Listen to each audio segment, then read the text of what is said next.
Let's return now to the events in Canberra today. A big day. Let's bring in my colleague, former Labor Minister Graham Richardson. Graham, the Greens combining with the Coalition, unlikely alliance, but they've combined to delay the government's housing bill at the very least. The Trade Minister Don Farrell says this could be the first step towards a trigger of a double D. They believe that that basically qualifies under the constitutional definition of a trigger. Either way, it's the first major setback for the government in the Senate, Richo. How will this play out? Yeah, it's interesting because it would seem to me that there's going to be a big debate about the legalities of all this. And I think the High Court will definitely have a role to play. Somebody will take this to, no matter which way it goes, someone's going to take this to the High Court. And so I think it's something that's going to be established by the judiciary in the end rather than the Parliament. And I never liked that, but I think that's inevitable in this one. The Greens look like, and certainly through their young housing spokesperson, Max Chandler-Mather, to be making a fair bit of headway on this housing issue. The government has returned serve today saying that you're basically siding with the Coalition and blocking. How do you see it? It's quite a potent matter, though, the lack of affordable housing. It is. I think it's a growing issue and one which the government's doing its best to address now. A bit belated, I might say, but at least they're doing something. As far as what the Greens are doing, I think they're doing what they usually do, and that is just criticising for criticising's sake.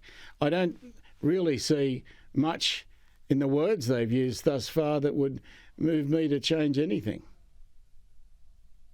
On the issue of the voice to Parliament, another step towards the Prime Minister's calendar and the government's calendar of a vote in the final quarter of this year. The polling has softened quite dramatically for the yes vote. There's no doubt about that, Graham.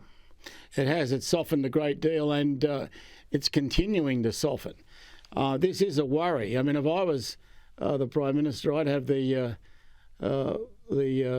vote on this yesterday, because with every passing moment, it seems, the chances of it being successful are diminishing, and that's got to be a real worry for the government. I'm not surprised by it, though. As you know, we aren't very good at changing the Constitution in this country. We tend to reject almost all of the efforts to do it.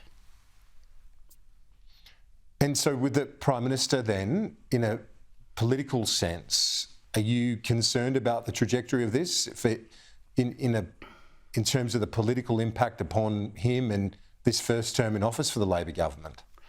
No, not really. I think there'll be some impact on him. There has to be.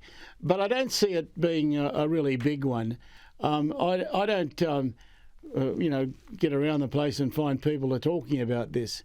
So I'm not sure that in the minds of the mob this is a huge issue. It might be in terms of some elites, but I'm not sure that the mob really care. It's all about cost of living right now, isn't it? And interest rates. Of course, that's no surprise, is it? I mean, people have been talking about the hip pocket for as long as I've been alive, and that is a long time.